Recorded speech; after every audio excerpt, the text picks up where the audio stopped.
1 கொரிந்தியர் 3:16 எடுத்தவங்க வாசிங்க. 1 கொரிந்தியர் 3:16.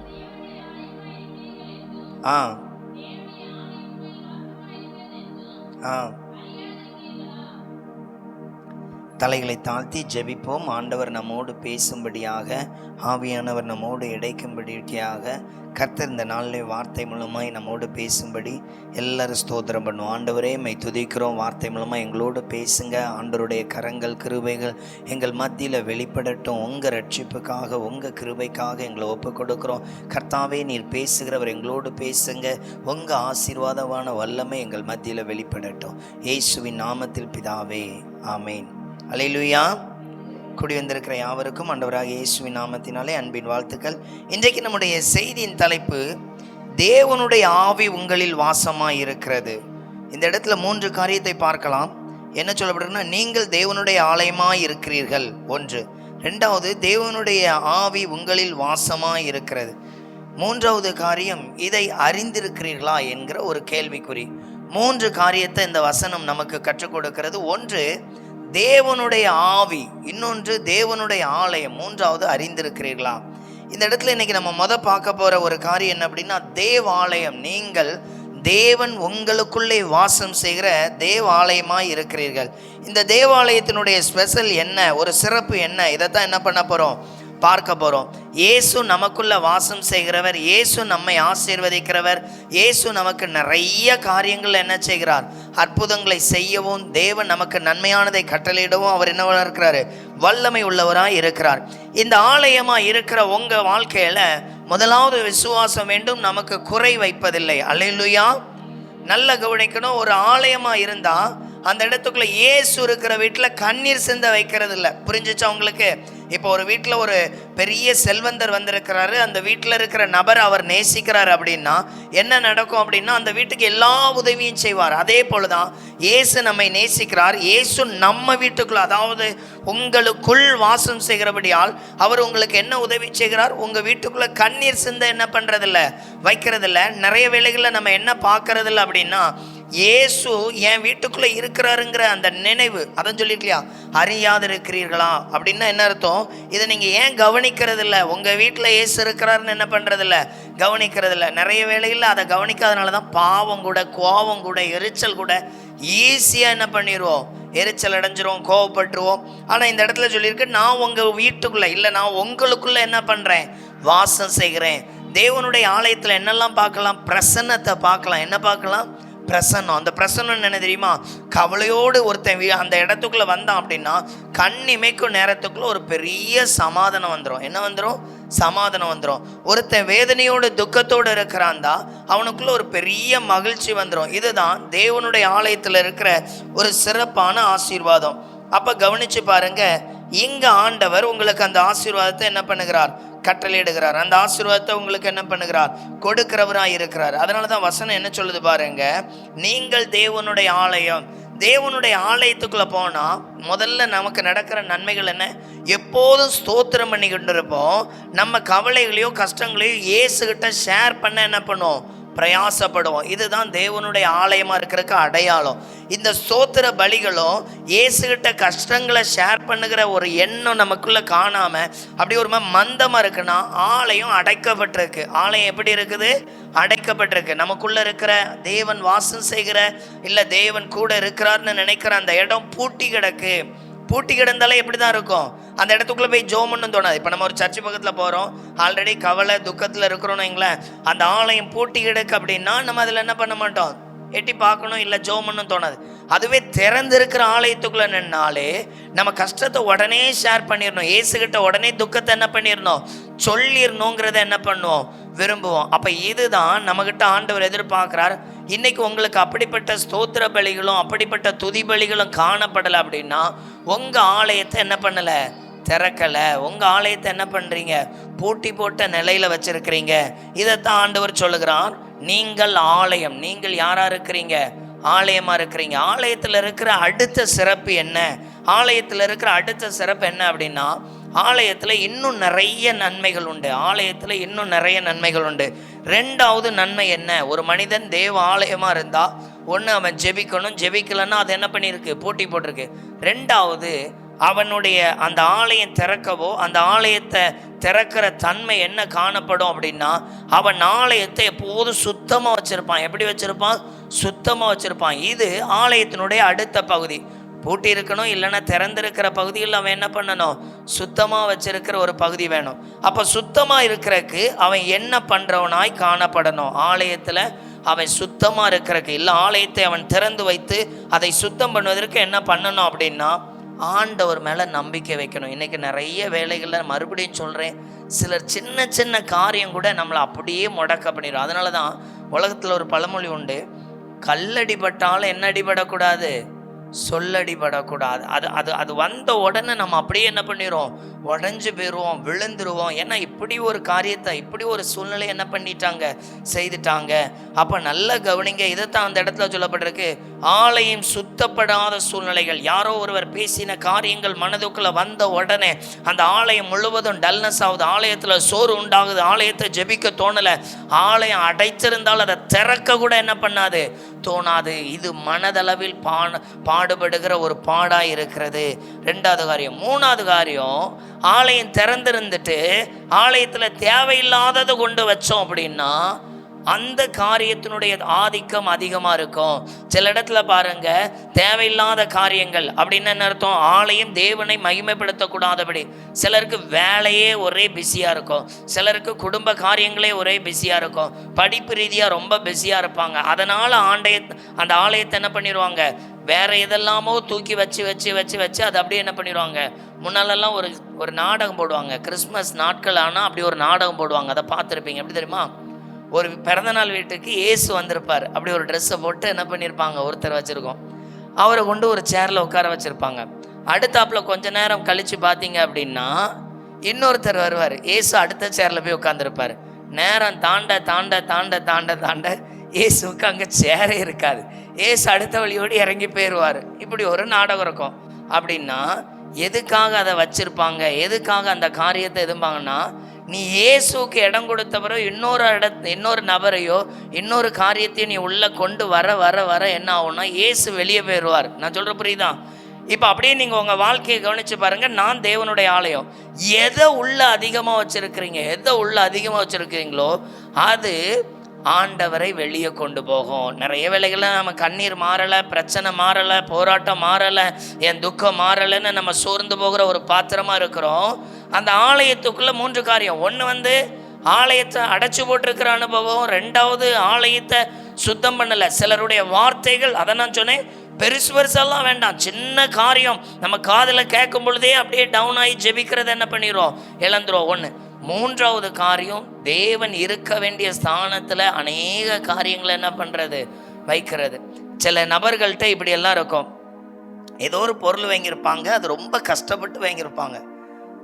ஒரு நாளைக்கு 2 நேரம் அதை துடைப்பாங்க, 2 நேரம் அதை எட்டி பார்ப்பாங்க, அதுக்கு இன்னும் ஆல்ட்ரேஷன், இன்னும் அழகுபடுத்திக்கிட்டே இருப்பாங்க. இதனாலேயே இயேசுவை மறந்துடுவாங்க. இதனாலே என்ன பண்ணிடுவாங்க, இயேசுவை மறந்துடுவாங்க. அதனால தான் அடிக்கடி நான் சொல்லுவேன், நல்ல கவனிங்க, வியாதியோட 2 மாதம் ஆஸ்பத்திரியில் இருந்திருப்பாங்க. எத்தனையோ ஊழியக்கார் போய் ஜெபம் பண்ணி விடுதலை கிடச்சிட்டு ஆண்டவர் கொடுத்துட்டார். சாட்சி சொல்றதுக்கு 1 நிமிஷம் ஒதுக்கியிருப்பாங்க. சாட்சி சொல்ல எவ்வளோ நேரம் ஒதுக்கியிருப்பாங்க? 2 மாதம் படுத்த படுக்கையில் இருந்திருப்பான்.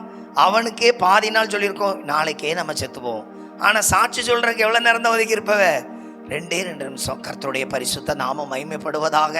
2 மாதங்களாய் நான் படாத வேதனையில் பட்டு கொண்டிருந்தேன், முடிந்து விட்டது என்று எண்ணினேன். ஆண்டவர் கிருபையாய் ஜீவனை கொடுத்தார். தேவனுடைய நாமம் மகிமைப்படட்டும். எனக்காக ஜெபித்த எல்லாருக்கும் நன்றிகளை தெரிவிக்கிறேன். முடிஞ்சு. அடுத்த வாரம் சர்ச்சைக்கே காணாது. கேட்டால் சொல்லுவோம், அங்கே ஒரு கல்யாண வீடு வந்திருந்தா அதனால போக வேண்டியதாக இருந்துச்சு. படுக்கையில் இருக்கும் பொழுது எந்திரிச்சு போக முடியாது.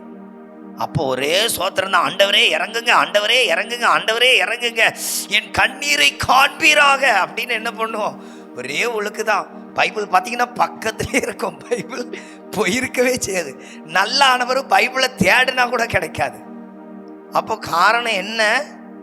இந்த ஆலயம் எப்படி இருக்கணும் அப்படின்னா, தேவையில்லாத நிறைய கொண்டு வரும் பொழுது ஆண்டவரே என்ன பண்ணிடுறாரு, வெளியே போகிறவராக காணப்படுகிறார். அதனால தான் பைபிளில் ஆண்டவர் சொல்கிற ஒரு வார்த்தை, முதலாவது ராஜ்யத்தை தேட இதெல்லாம் என்ன பண்ணப்படும், கூட கொடுக்கப்படும். அப்போ அந்த ராஜ்யத்தின் ஆசீர்வாதம் அவ்வளோ சிறப்பானது, அவ்வளோ வல்லமையானது, அவ்வளோ நன்மைகளை நமக்கு என்ன பண்ணுகிறார், கொடுக்கிறவராய் காணப்படுகிறார்.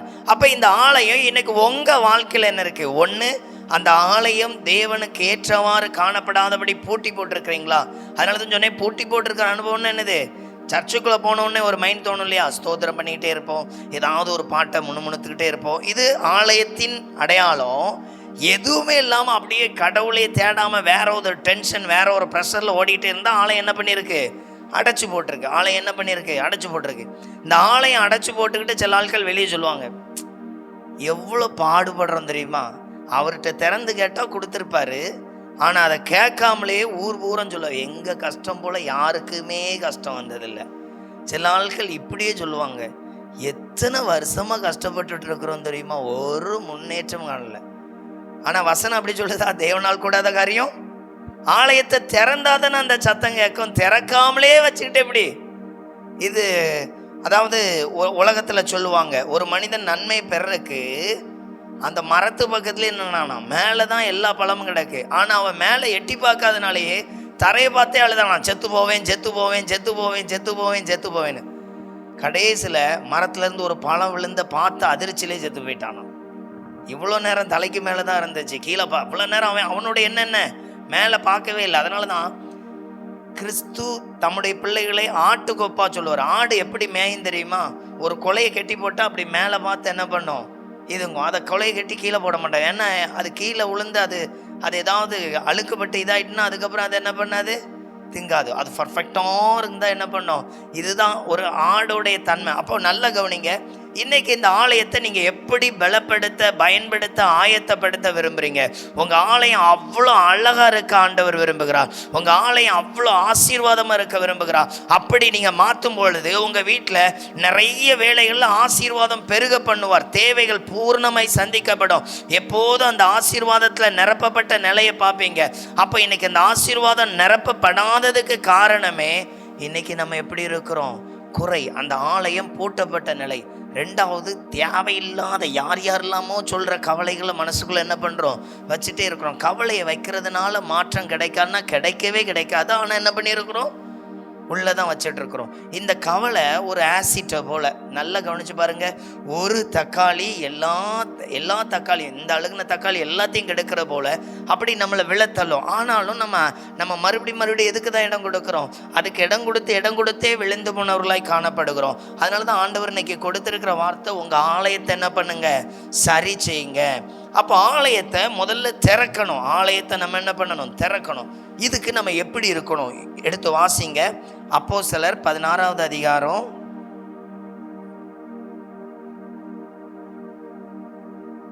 24வது வசனம். அப்போஸ்தலர் 14:26 ஆன் பண்ணிக்க.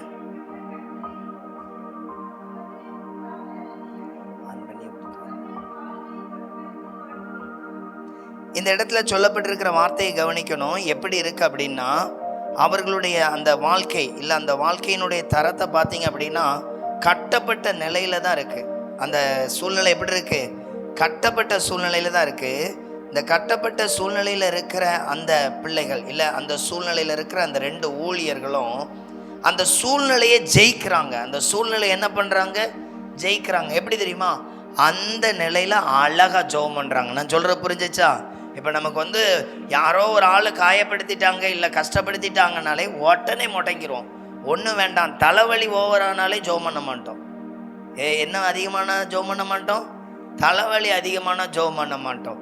இன்னொன்று, கொஞ்சம் நேரம் தாண்டிட்டோன்னா என்ன பண்ண மாட்டோம், கர்த்தரை தேட மாட்டோம். இதெல்லாம் நம்மக்கிட்ட இருக்கிற என்னது, வீழ்ச்சியின் அனுபவங்கள்.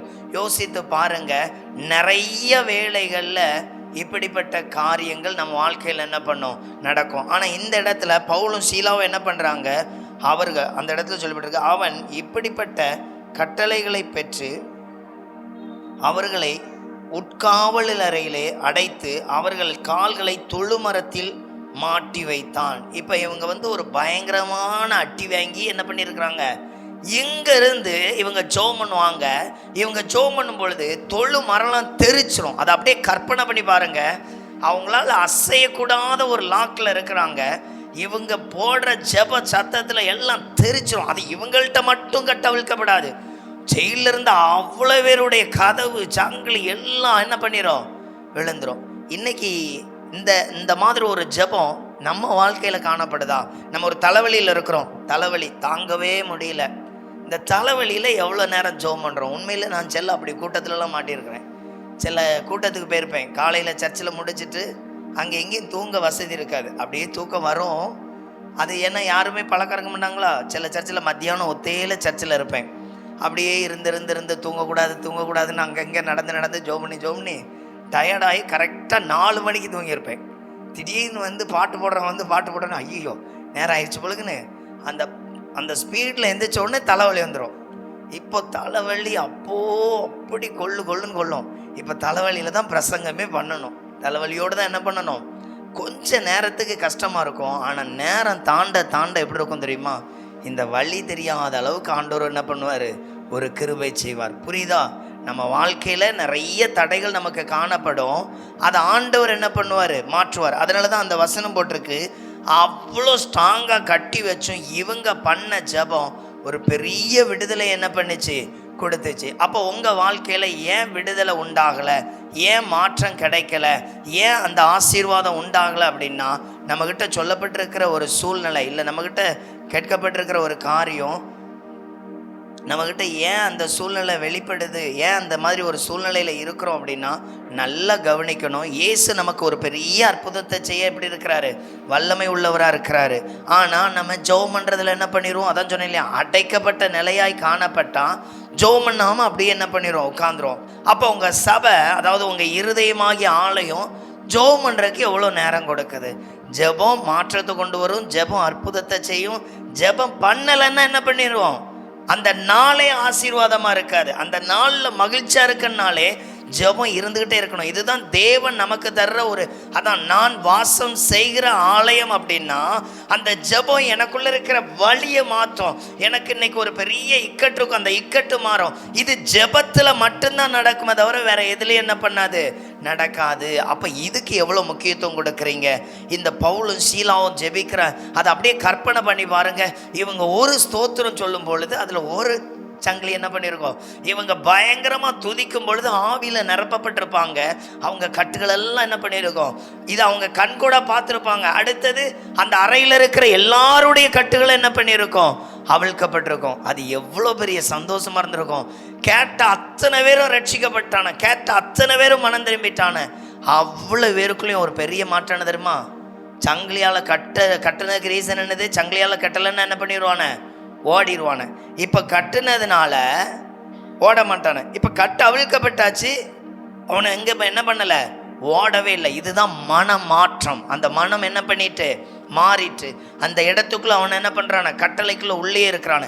இப்போ நல்லா கவனிங்க, நம்மளும் நிறைய வேலைகளில் ஓடிக்கொண்டு இருக்கிற பாத்திரமாக இருக்கிறோம். ஜெபம் பண்ணணும் அப்படின்னு நினச்சா நிறைய பேருக்கு பிரச்சனை நிறையா இருக்கும், ஜெபம் பண்ண நேரம் இருக்காது. பிரச்சனை நிறையா இருக்கும், ஜெபம் பண்ண மட்டும் என்ன இருக்காது, நேரம் இருக்காது. இது நம்ம வாழ்க்கையில் இருக்கிற ஒரு தோல்வி. எப்போவுமே கவனிச்சிடுங்க, பிரச்சனை இருக்குது, வேலை நிறைய இருந்தாலும் வேலையை 2வது ஸ்பீடாக பார்த்துக்கலாம். ஜெபம் ஒன்றும் ஸ்பீடாக பண்ண முடியாது. நான் சொல்கிற புரியுதா உங்களுக்கு? ஜெபம் 1/2 மணி நேரம் பண்ணணும், 1 மணி நேரம் பண்ணணும், இப்படி தானே இருக்குது. இப்போ 2 மணி நேரம் ஜெபத்தை 10 நிமிடத்தில் முடித்து விட்டேன் பண்ணிடலாம், ஆனால் என்ன இருக்காது, மகிழ்ச்சி இருக்காது. ஆனால் ஒரு மணி நேரம் செய்ய வேண்டிய வேலையை நீங்கள் 1/2 மணி நேரத்தில் என்ன பண்ணிடலாம். இப்போ ஒரு 3 கூட்டு வச்சு, ரசம் வச்சு, சாம்பார் வச்சு வைக்க வேண்டிய சமையலை ஒரு ரசம், ஒரு கூட்டு, சோறு பொங்கி 1/2 மணி நேரத்தில் என்ன பண்ணிடலாம். அந்த நேரத்தை ஒதுக்கி நீங்கள் ஜெபம் பண்ணிங்கன்னா அந்த சின்ன, அதாவது சாதாரண ஒரு சாப்பாடு கூட உங்களுக்கு பெரிய விருந்து போல் இருக்கும். காரணம் என்ன தெரியுமா? மனசில் கவலை போயிட்டு, உள்ளே இருந்த துக்கம் போயிட்டு, ஏன்னா ஜெபம் பண்ணிட்டேன், ஆண்டவருடைய சமூகத்தில் என் காரியத்தை என்ன பண்ணிட்டேன். இதுதான் ஒரு மனிதனுக்கு தனிப்பட்ட ரீதியாக அந்த ஆலயத்தினால் கிடைக்கக்கூடிய ஒரு பெரிய என்னது, ஆசீர்வாதம். அப்போ நல்ல கவனிங்க, வேலை இருக்குன்னு பார்க்காதீங்க, வேலையை விட்டுட்டு என்ன பண்ணுங்க, உங்கள் வீடு வேலையை கொஞ்சம் ஒதுக்கி வச்சுட்டு ஜெபம் பண்ணுங்க. இந்த ஜெபம் உங்கள் வாழ்க்கையில், ஏன்னா இயேசுவை பைபிளில் பார்க்குறோம், அற்புதம் செஞ்சார், இயேசு ஆசீர்வாதத்தை கொடுத்தார், இயேசு வியாதியை மாற்றினார், இயேசு கண்ணீர். நம்ம வாழ்க்கையில அதை செய்வார். நமக்கு மட்டும் ஒரு தூரமா இல்லை, நம்ம கூட தான் இருக்கிறாரு. அன்னைக்கு எப்படி அந்த ஜனங்களுக்கு அற்புதம் செய்தாரோ அதற்கு மேலாய் அற்புதம் செய்கிறார். கிருபை நாட்கள்ல இருக்கிறோம், இரக்கத்தை ஊற்றுகிற கர்த்தராய் இருக்கிறார். ஒரு நன்மை உங்களுக்கு என்ன பண்ணாது, குறைபடாது. பரிபூரணத்தை அவர் என்ன பண்ணுவார், செய்வார். அப்போ இந்த ஆலயத்தை நீங்கள் எவ்வளோ அழகாக ஜெபம் பண்ணுறதுக்கு நேரம் ஒதுக்குறீங்க.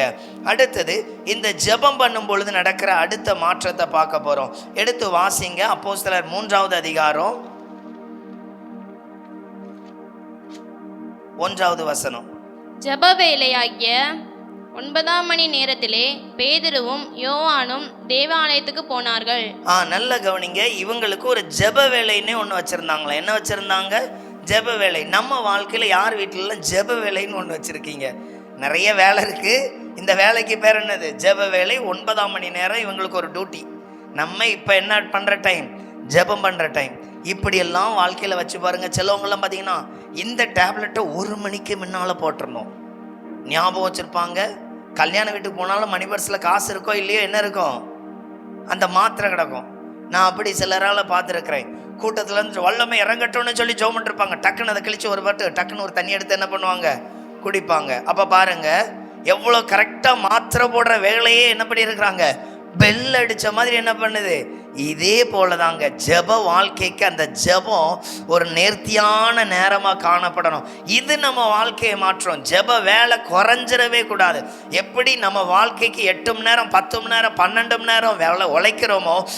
அப்பொழுது தன் தாயின் வயிற்றிலிருந்து சப்பானியாய் பிறந்த ஒரு மனுஷனை சுமந்து கொண்டு வந்தார்கள். தேவாலயத்திலே பிரவேசிக்கிறவர்களிடத்தில் பிச்சை கேட்கும்படி நாடோறும் அவனை அலங்கார வாசல் எனப்பட்ட தேவாலய வாசல் அண்டையிலே வைப்பார்கள். அடுத்தது ஒரு பிச்சைக்காரனை, இப்போ இவங்க 2 பேரும் ஜெபிக்கும் பண்ணுறதுக்கு வந்திருக்கிறாங்க. ஒரு பிச்சைக்காரனை சந்திக்கிறாங்க. இந்த பிச்சைக்காரனுடைய செயல்பாடு என்ன அப்படின்னா பிறவி, அதாவது பிறந்த நாள்லேருந்தே இவன் யார் தான், தாயின் கருவில் உருவான நாள்லேருந்தே இவன் சப்பானி. இவன் நடக்க முடியாத ஒரு சூழ்நிலை. இந்த காரியத்தை நம்ம அப்படியே கவனித்து பார்க்க போகிறோம். ஒன்று, இவனை சப்பானியை பிறந்துட்டான்னு யாரும் வீட்டில் வச்சு சோறு போடலை. இவனையும் என்ன தான் வாங்குறாங்க, எதையாவது கொண்டு வான்னு என்ன பண்ணுறாங்க, இதை கொண்டு போயிருக்கிறதுக்கு 2 பேர். அதை அப்படியே கற்பனை பண்ணி பாருங்க. அவனை தூக்கிட்டு வந்து எங்கே வச்சிருவாவ, ஜெபாலயத்தில் அவனை தர்மம் எடுக்க வச்சிருவாவ. இதுதான் அவனுடைய சூழ்நிலை. இங்கே இவனுடைய வாழ்க்கை இதெல்லாம் மாறுது. இதுதான் ஒரு தேவன் ஜெபம் பண்ணுற இடத்துல ஒரு நல்ல ஜெப வீரர் இன்னொருத்தனுடைய வாழ்க்கையை மாற்ற முடியும். அல்லேலூயா. நான் சொல்கிற புரியுதா? ஒரு வீட்டில் 4 பேர் இருக்கிறாங்கன்னா ஒருத்தர் ஜெபம் பண்ணால் மற்ற 3 பேருடைய வாழ்க்கையை என்ன பண்ண முடியும், மாற்ற முடியும். சிலவங்க சொல்லுவாங்களே, என் பையனுக்கு சரியான வேலை கிடைக்கல. இந்த ஜெப வீரர் சரியா ஜெபம் பண்ணா இவனுடைய வாழ்க்கை தர என்ன பண்ணும், உயரும். இதுதான் அந்த ஜெப வீரருடைய தன்மை. நிறைய வேளைகளில் யாருமே அப்படியெல்லாம் விசுவாசிக்கிறது இல்லை. அதனால தான் காலத்துக்கும் கண்ணீர் வெடிச்சிட்டு இருப்பாங்க. அதனால தான் விசுவாசம் பெருசாக இருக்கணும், சின்னதாக இருக்கக்கூடாது, பெருசாக இருக்கணும். நம்மள நிறைய பேர் எப்படி விசுவாசிப்போம் தெரியுமா? கஷ்டப்பட்டு ஓடுறோம், கர்த்தருடைய கிருபை இருந்தால் கர்த்தர் கிருபை செய்வார்னே என்ன பண்ணணும், அதை விசுவாசிக்கணும். அதுதான் அந்த விசுவாசம். அதுதான் அற்புதத்தை கொண்டு வரும், அதுதான் மாற்றத்தை கொண்டு வரும். கர்த்தர் இதில் எனக்கு என்ன பண்ணிடுவார். அதனால தான் விசுவாசம் பெருசாக இருக்கணும். இவங்க பேதுருக்கிட்ட என்ன காணப்பட்டுச்சு, ஜெபம் பண்ண வந்திருக்கிறாங்க. இவங்க 2 பேரும் ஜெப வீரர்கள்.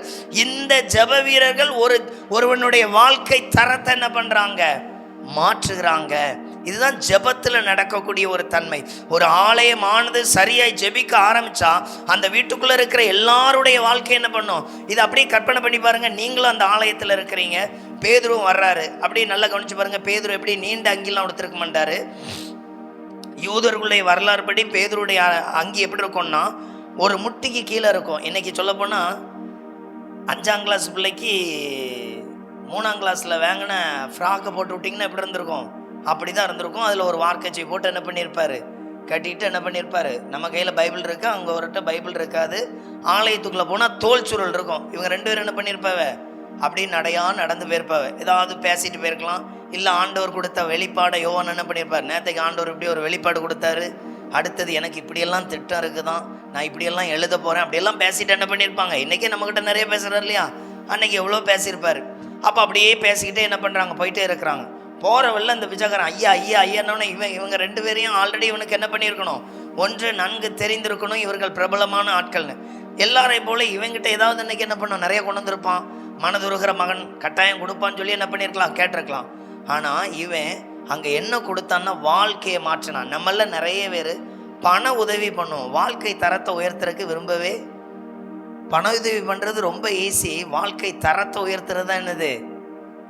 ஆனால் அதை தான் ஆண்டவர் நம்ம வாழ்க்கையில் நிறைய வேலைகளில் செய்வார். நம்ம என்ன நினைப்போம் தெரியுமா, 1 லட்ச ரூபாய் தேவை ஆண்டவரே, கதவை தட்டி யாராவது 1 லட்ச ரூபாய் கர்த்தர் கொடுக்க சொன்னான்னு கொடுத்தா என்ன பண்ணுவோம், கொடான கோடி ஸ்தோத்திர ஆண்டவரே, கதவை தட்டி நான் செபித்த செபத்துக்கு 1 லட்ச ரூபாய் வந்தது. அதுவே 1 லட்ச ரூபாய்க்கு உழைக்க வச்சாருன்னு ஒரு 6 மாதம் இழுத்துட்டு போவோம். கட்டுமையாக உழைக்க வச்சா எப்படி இருக்கும் தெரியுமா, இவ்வளோ நாள் ஜெபம் பண்ணி 10,000 ரூபா கூட சேர்க்கலை, இந்த காரியத்தில் ஒரு நன்மை நடக்காது போலக்க. ஆனால் ஆண்டவர் நம்ம லைஃப்பில் தன்னம்பிக்கை உண்டு பண்ணுவார், தரத்தை உயர்த்துவார், நம்மளால் முடியுங்கிற நம்பிக்கையை கொண்டு வர்றாரு. இதுதான் ஆண்டவருடைய ஆசீர்வாதம்.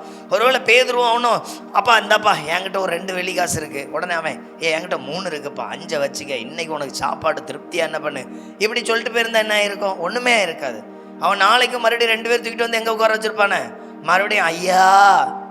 நீங்கள் நால்மாவடிக்கு போனால் நிறைய பேர் தர்மம் எடுக்கிறவங்க இப்படி டைலாக் சொல்லுவாங்க, எப்படி தெரியுமா, இயேசுவே. நீங்கள் அதை எத்தனை பேர் கேட்டிருக்கேன், நால்மாவடிக்கு எல்லாரும் போயிருப்பிய, அங்கே பிச்சை எடுக்கிறவங்க இந்த டைலாக் சொல்கிறது நான் நிறைய வாட்டி பார்த்துருக்கேன். இயேசுவே இயேசுவே அப்படின்னு என்ன பண்ணுவாங்க, சொல்லுவாங்க. அதனால நான் யாருக்கும் பிச்சை போடவே மாட்டேன். எவனா ஒருத்தன் கேட்காம இருந்தால் கரெக்டாக என்ன பண்ணுவேன், நம்ம இயேசுவா, நம்மளே அவரை தேடி தான் அங்கே என்ன பண்ணியிருக்கோம், ஆண்டவரே எங்களுக்கு இறங்குவீராகன்னு போயிருக்கிறோம். வெளியே ஒருத்தன் நம்மளே இயேசுவேன்னு சொல்லி கூடலாமா, கூடுறதுக்கு நம்ம தகுதியே இல்லை. ஒரு நாள் மோகன் சிலாசர் இப்படி ஒரு செய்தி கொடுத்தாரு, எனக்கு வர்ற வருமானத்தில் இத்தனை பகுதி எடுத்துட்டு அதில் 1% எவ்வளோ, அந்த 10ல் 1 இவ்வளோ இதை நான் தர்மம் செய்கிற இப்படிப்பட்டவங்களுக்கே நான் போடுவேன்னு ஒரு பிரசங்கம் பண்ணிட்டார். அப்போ அவ்வளோதான், அவ்வளோ பேரும் வெளியே வரும் பொழுது அள்ளி விரைச்சிட்டாங்க.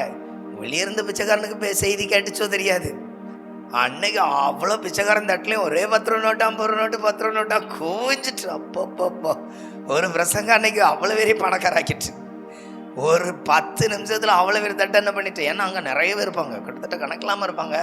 அன்னைக்கு அவ்வளோ பேருக்கும் நோட்டாக தான் விழுந்துச்சு, யாருக்கும் சில்லறை காசே கிடையாது. இது அன்னைக்கு நான் அந்த செய்தியை கேட்டு வெளியே வந்து பார்த்தேன், சரியான செய்தி கேட்ட உடனே மனம் திரும்பிட்டாங்க. அதே இது உள்ளேருந்து 4 பிச்சைக்காரர்களை தத்தெடுப்பீர்களாக அப்படின்னு ஒரு செய்தி கொடுத்தீங்கன்னா ஒருத்தர் அதுக்கு என்ன பண்ணியிருக்க மாட்டாங்க, கீழ்ப்படிஞ்சிருக்கவே மாட்டாங்க. ஏன் அப்படின்னா அது கொஞ்சம் கஷ்டம், இது கொஞ்சம் ஈஸி.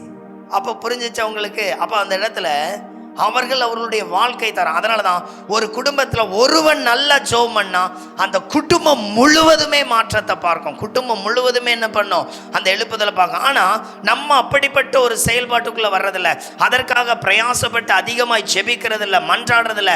நாம் அப்படி மன்றாடும் பொழுது தான் ஆண்டவருடைய அற்புதங்களை பார்ப்போம், ஆண்டவருடைய மகிழ்ச்சியை பார்ப்போம். இன்னைக்கு வீட்டுக்கு நிறைய தேவை இருக்குது, ஒரு நபர் அதனால தான் சொன்னேன் இல்லையா, ஒரு நபர் நல்ல சம்பளம் வாங்கினா அந்த வீட்டில் என்ன இருக்காது, குறைபாடு இருக்காது.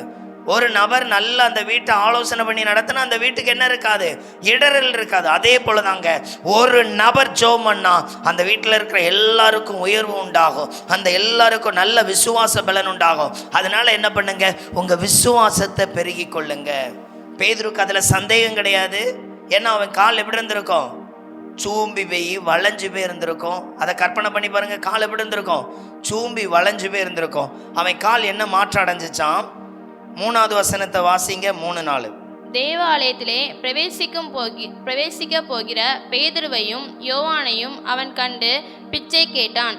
பேதுருவும் யோவானும் அவனை உற்று பார்த்து எங்களை நோக்கி பார் என்றார்கள். அடுத்தது, அவன் அவர்களிடத்தில் ஏதாகிலும் கிடைக்கும் என்று எண்ணி அவர்களை நோக்கி பார்த்தான். இப்ப நல்ல கவனிங்க, அவர் ரொம்ப தைரியமா உற்சாகமா சொல்றான், என்ன நோக்கி பார் அப்படின்னு சொல்றான். அப்ப என்ன இருக்கு, இந்த ஜெப வீரருக்குள்ள அவ்வளோ ஃபெய்த், அவ்வளோ விசுவாசம் இருக்கு. ஆண்டவர் என்ன கொடுத்துருவாரு, மாற்றத்தை கொடுத்துருவார். இதுதாங்க நல்ல ஜெப வீரருடைய ஒரு விசுவாசம். இன்றைக்கும் நம்ம வீட்டில் நிறைய வேலைகளில் காலங்களை குறித்தும் தேவைகளை குறித்தும் சில சூழ்நிலைகளை குறித்தும் பயப்படுறவங்களா கவலைப்படுறவங்களா காண்றோம். அப்படின்னா நம்மக்கிட்ட என்ன இல்லை அப்படின்னா ஜெபம் இல்லை. ஜெபம் ஆலயத்தை அனல் மூட்டி எழுப்பக்கூடியது. உங்கள் ஆலயத்தில் ஒரு வெளிச்சம் எப்போதும் இருந்துக்கிட்டே இருக்கும். ஆலயத்தில் இயேசுனுடைய செயல்பாடு எப்போதும் காணப்படும். இதுதான் ஜெப வாழ்க்கை. இவர்களுடைய ஜெபம் அந்த சப்பானி ஆலயத்துக்கு வாசல்ல தானே இருந்தான். அதன் பின்பு நீங்கள் படிச்சீங்கன்னா சப்பானி எங்கே இருப்பான் தெரியுமா, ஆலயத்துக்குள்ளே இருப்பான்.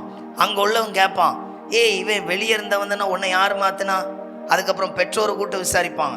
அது அங்கே ஒரு பெரிய வைரல். இன்னைக்கு சொல்ல போனால் வைரல்.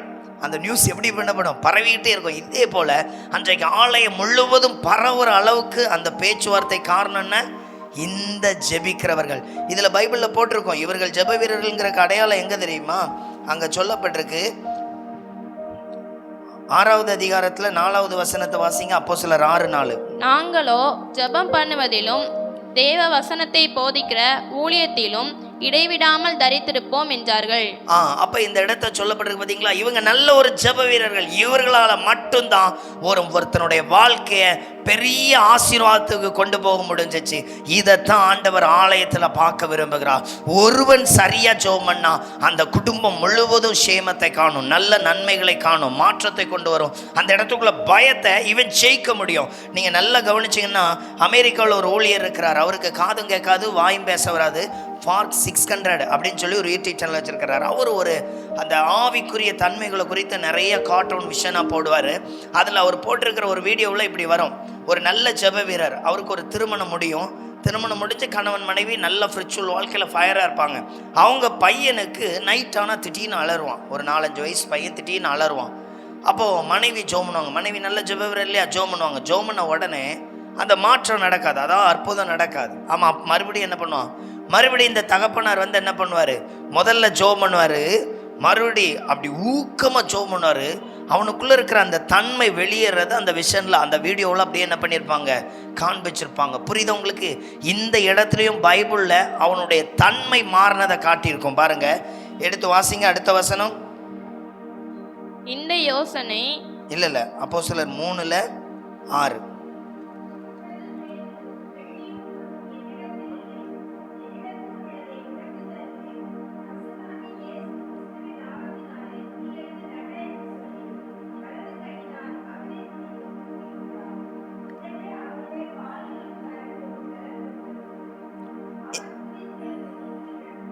போதும். இந்த இடத்துல சொல்லப்பட்டிருக்கு, அவன் கால்களுக்குள்ள என்ன உண்டாயிற்று அப்படின்னா பலன் உண்டாயிற்று அவன் கால்களுக்குள்ள. இது அவர்கள் கண்களுக்கு முன்பாக பார்க்கத்தக்கதா அந்த அற்புதம் என்ன பண்ணுது, நடக்குது. அவர்கள் கண்களுக்கு முன்பாக பார்க்கத்தக்கதா என்ன பண்ணுது, அந்த அற்புதம் நடக்குது. அப்போ ஆண்டவர் எப்படிப்பட்ட மாற்றத்தை அந்த இடத்துல என்ன பண்றார், கொண்டு வருகிறார். அவனுடைய கால்கள் பலன் கொண்டது அப்படின்னா என்ன அர்த்தம், அதுக்கு முன்னால அவனை தூக்குனீங்கன்னா அந்த கால் என்ன பண்ணும், ஒரு செத்த காளை போல ஆடுகிற தன்மைகள், ஒரு செத்த காளை போல. அது கரடு முருடு அப்படின்னு என்ன அர்த்தம், அதுக்கப்புறம் தான் அதுக்கு ஒரு ஸ்ட்ராங் கிடைக்குது, அதுக்குள்ள ஒரு பலன் உண்டாகுது. அந்த காலுக்குள்ள சதை, அந்த பலன் எல்லாம் உண்டாகி 2 காலும் நிற்கத்தக்கதாக. இல்லைன்னா அதுக்கு முன்னாடி அது எப்படி தான் இருக்கும், அது ஆடிக்கிட்டு இருக்கும், பலனற்ற காலாக இருக்கும். இப்போ அந்த கால் பலப்படுவதற்கு முதல் காரணம் இந்த ஜெப வீரர்களுக்கு உண்டான பரிபூர்ண விசுவாசம். அடுத்தது அங்கே சொல்லப்பட்டிருக்கிற அடுத்த ஒரு காரியம் பார்க்க போகிறோம். ஜெபம் ஒரு சபைக்கு போதாது, அடுத்தது என்ன வேணும், ஒரு சபைக்குள்ள அடுத்தது என்ன வேணும். எடுத்து வாசிங்க 1 கொரிந்தியர் 14வது அதிகாரம். 1 கொரிந்தியர் 14வது அதிகாரம் 1வது வசனம். அன்பை நாடுங்கள், ஞான வரங்களையும் விரும்புங்கள், விசேஷமாய் தீர்க்க தரிசன வரத்தை விரும்புங்கள். இந்த இடத்துல அடுத்தது சொல்லப்பட்டிருக்கு, வரங்களை என்ன பண்ணுங்க, நாடுங்க. சபைகளில் அடுத்த காணப்படக்கூடிய ஒரு ஆசீர்வாதம் என்ன அப்படின்னா வரங்கள் சார்ந்த வாழ்க்கை. வரங்கள் சார்ந்த, இங்கே இருக்கிற நம்மள நிறைய பேருக்கு வரங்கள் ரொம்ப குறைவாக இருக்கிறதுனால தான் நிறைய வேலைகளில் யாரையோ ஒருவரை தாங்கி கொள்ள வேண்டிய இல்லை. சிலவங்க என்ன சொல்லுவாங்கன்னா, என் வருமானம் நல்லா வந்துட்டா எனக்கு என்ன இருக்காது, குறையே இருக்காது. எனக்கு சம்பளம் இப்போ குறைவாக இருக்குது, நல்ல சம்பளம் கிடைச்சா நான் எப்படி இருப்பேன், ஆசீர்வாதமாக இருப்பேன். உண்மையிலே ஆண்டவர்கிட்ட இருந்து சில ஆசீர்வாதங்கள் இருக்குது. இது ஒரு மனிதனுக்குள்ளே இருந்தாலே ஒரு பெரிய பிளஸ்ஸிங் அவன்கிட்ட என்ன பண்ணப்படும், காணப்படும். நல்ல கவனிங்க, ஜெபம் என்பது ஒரு மனிதனுக்கு வரம், தீர்க்க தரிசனம் வரம், இல்லை சுவிசேஷம் அளிப்பது வரம், ஒரு குடும்பத்தை நடத்துறதுக்கு ஞான வரங்கள் வேண்டும். அன்பை நாடுங்கள் என்று சொல்லியிருக்கு, ஞான வரங்களை விரும்புங்கள் என்று சொல்லியிருக்கு. இந்த மாதிரி தேவனுடைய ஆலோசனையின் ஆசீர்வாதம் அவன்கிட்ட இருந்தாலே அவன் நிறைய காரியத்தை என்ன பண்ணிடுவான், சாதிக்கிறவனை காணப்படுவான். அப்போ உங்கள் வாழ்க்கையில் இந்த தேவாலயத்தில் வரங்கள் நிறைந்திருக்கணும். வரங்கள் இருந்தால் தான் குறைகள் மாறும்.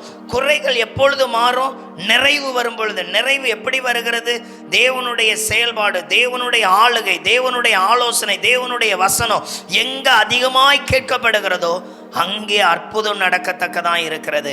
நம்மள நிறைய பேர் இந்த தேவ ஆசீர்வாதத்தை முழுமையாய் சுதந்திரிக்காததுக்கு காரணம் என்ன அப்படின்னா, நம்மகிட்ட என்ன இல்லைன்னா இப்படிப்பட்ட வரங்கள் காணப்படலை. இதில் இன்னைக்கு நம்ம சில வரங்களில் முக்கியமான வரம் அன்பை நாடுங்கள். இந்த அன்பு கூட இதில் வரத்துக்கு இணையாக தான் என்ன பண்ணியிருக்கு, கொடுக்கப்பட்டிருக்கு. வரத்தில் அன்பு, இந்த அன்பு என்னெல்லாம் செய்யும் தெரியுமா? நல்ல கவனிங்க, ஒரு மனிதர் நல்ல அன்பாக இருக்கிற ஒரு நபர்கிட்ட என்ன பண்ணுவாங்க தெரியுமா, நிறைய காரியங்களை ஷேர் பண்ணுவாங்க, நிறைய நேரம் ஒதுக்குவாங்க. சில இடத்துல நல்ல ஃப்ரெண்ட்ஸாக இருப்பாங்க. அந்த ஃப்ரெண்ட்ஸாக இருக்கிறவங்க என்ன பண்ணுவாங்க தெரியுமா, பண்டிகை நாட்களில் ஒரே போல் ட்ரெஸ் போட விரும்புவாங்க.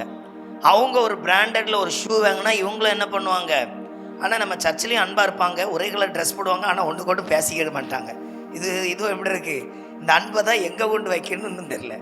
நிறைய இடத்துல பார்த்துருக்குறேன், அவங்கள பற்றி இவங்களுக்கு தெரியாது, ஆனால் அவங்க ட்ரெஸ் போடுறதுல மட்டும் என்ன இருக்காது, வருஷத்துக்கு 2 குரூப் ட்ரெஸ் எடுத்து என்ன பண்ணிடுவாங்க. மெய்யாகவே ஒரு நல்ல நண்பர்களுக்குள்ளேயும் இதே இது இருக்கும். பட் அவர்கள்ட்ட என்ன இருக்கும்னா, அந்த வெறும் வஸ்திரத்தில் மட்டும் இருக்காது. அந்த வஸ்திரமே எதுக்கு போட்டிருக்கிறாங்கன்னா, நாங்கள் 2 யாரு, நல்ல ஃப்ரெண்ட்ஸுங்கிறதுக்கு தான் என்ன பண்ணியிருக்கிறாங்க.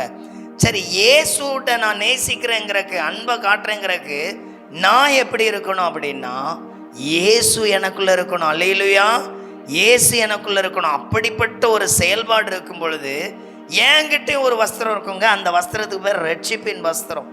அந்த வஸ்திரத்தை நான் எப்படி வச்சிருப்பேன்னா, யூதா எழுதின புத்தகம் வாசிங்க, ஒரே ஒரு அதிகாரம் தான் இருக்கு. யூதா எழுதின புத்தகம் 23வது வசனம். யூதா 23. மாம்சத்தினால் கரைப்பட்டிருக்கிற வஸ்திரத்தையும் வெறுத்து தள்ளுங்கள். மாம்சத்தினால் கரைப்பட்டு இருக்கிற வஸ்திரத்தை என்ன பண்ணுங்க, வெறுத்து தள்ளுங்கள். அப்போ இயேசுவும் நமக்கு ஒரு வஸ்திரம் கொடுக்குறார். நம்ம மேலே அன்பு வச்சு, நம்ம மேலே இறக்கம் வச்சு ஒரு வஸ்திரம் கொடுக்குறார். இந்த வஸ்திரத்துக்கு பேர் ரட்சிப்பின் வஸ்திரம். இந்த மாம்சம் அதிகமாக ஆளுகை செஞ்சிச்சு அப்படின்னா இந்த வஸ்திரம் கரைப்பட்டுரும். இந்த வஸ்திரம் என்ன பண்ணிடும், அதான் பார்த்தீங்கன்னா அழுக்க துவைச்சு எடுத்து என்ன பண்ணிடலாம், கிளியர் பண்ணிடலாம். ஆனால் நல்லா கவனிக்கணும், ஒரு மாம்சத்தினால் உண்டாகிற கரை என்ன பண்ணாது, போகாதான். அதனால அதை என்ன பண்ணுங்க, வெறுத்து தள்ளுங்க. மாம்சத்தில் என்ன வந்துடாம, கரை வந்துடாம அதில் என்ன பண்ணுங்க, வெறுத்து தள்ளுங்க. இது ஆண்டவர் என்ன பண்ணுறாரு, ரொம்ப அதிகமாக எதிர்பார்க்குறாரு. அப்போ கவனித்து பாருங்க, அன்பு இருக்கணும். இயேசு தந்த வஸ்திரத்தை நீங்கள் என்ன பண்ணிடக்கூடாது, களைத்து போட்டுறக்கூடாது, அதை அழுக்காய்க்கிறக்கூடாது, அதை எடுத்து வெறுத்து தள்ளிடக்கூடாது.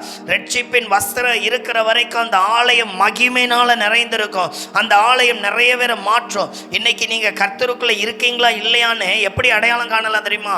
நீங்கள் 4 பேர் வாழ்க்கை என்ன பண்ணணும், மாற்றுகிறவர்களாய் காணப்படணும். நான் நிறைய ப்ரேயர் நடத்துவேன். ஏதாவது அற்புதம் நடந்துச்சுன்னா எங்கேயுமே கேட்க முடியாது. இன்னைக்கு ஏதாவது அற்புதம் நடந்துச்சான்னு என்ன பண்ண முடியாது, கேட்க முடியாது. எங்கேயாவது ரொம்ப நாள் கழித்து பார்க்குறவங்கள்ட்ட கேட்பேன், உங்களுக்கு இந்த ப்ரேயர் எப்படி இருக்குது? அப்போது சிலர் சொல்கிற சாட்சி எனக்கு ரொம்ப ரொம்ப என்ன, சரி நல்லா நடத்திக்கிட்டு இருக்கோம் அப்படிங்கிறது எனக்கே எப்போ தெரியும்.